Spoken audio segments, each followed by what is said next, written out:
పల్నాడు జిల్లా వెనుకొండలో జిల్లా స్థాయి బాలుర బాలికల కబడ్డీ టోర్నమెంట్ను ఎమ్మెల్యే జీవి ఆంజనేయులు ప్రారంభించారు. పట్టణంలోని ప్రభుత్వ జూనియర్ కళాశాల క్రీడా మైదానంలో school games federation of Andhra Pradesh వారి ఆధ్వర్యంలో 69వ అంతర్ జిల్లా స్థాయి బాలుర బాలికల కబడ్డీ టోర్నమెంటు క్రీడా సంబరాన్ని నిర్వహించారు.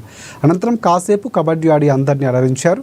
రేపటి తరాన్ని మంచి పౌరులుగా తీర్చిదిద్దాలని మంత్రి లోకేష్ విద్యా విధానంలో సమూల మార్పులు తీసుకొని వస్తున్నారని ఆయన పేర్కొన్నారు. క్రీడా స్ఫూర్తితో చక్కగా ఆడాలని, గెలుపు ఓటమిని సమానంగా తీసుకోవాలని సూచించారు. అంతేకాకుండా కృష్ణా తుంగభద్ర ఈ రోజు మన ముఖ్యమంత్రి చంద్రబాబు నాయుడు గారు చాలా ప్రత్యేకంగా క్రీడలను ప్రోత్సహిస్తున్నారు. అన్ని క్రీడల్ని ప్రోత్సహిస్తూ ప్రత్యేక స్కాలర్షిప్లు ఇస్తూ ప్రత్యేక కోచ్లు పెట్టి శిక్షణ ఇప్పిస్తా ఉన్నారు. ఇది ఎంతో అభినందనీయం. అనేక స్కూల్స్ లో క్రీడా మైదానాల్ని అభివృద్ధి చేయడానికి మంత్రి నారా లోకేష్ గారు ఎనలేని కృషి చేస్తాం. అభినందనలు. ఈ రోజు ప్రతి స్కూల్ మైదానం గేమ్స్ అండ్ స్పోర్ట్స్ కు అనుకూలంగా తీర్చిదిద్దాలని చేస్తున్నటువంటి నారా లోకేష్ గారికి, మంత్రి గారికి ఒకసారి గట్టిగా చప్పట్లు కొట్టి అభినందనలు తెలియజేయాలని సందర్భంగా నేను కోరుతున్నాను. ఈ రోజు మంత్రి లోకేష్ గారు ఈ రోజు విద్యార్థులు గొప్ప భావి భారత పౌరులు చెప్పి మోసం చేశారు.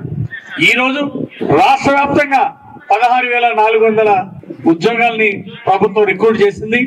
అందులో పీఈటీలు రాష్ట్రంలో ఎన్ని పోస్టులు అయితే ఖాళీలు ఉన్నాయో మొత్తం కూడా భర్తీ చేయడం జరిగింది.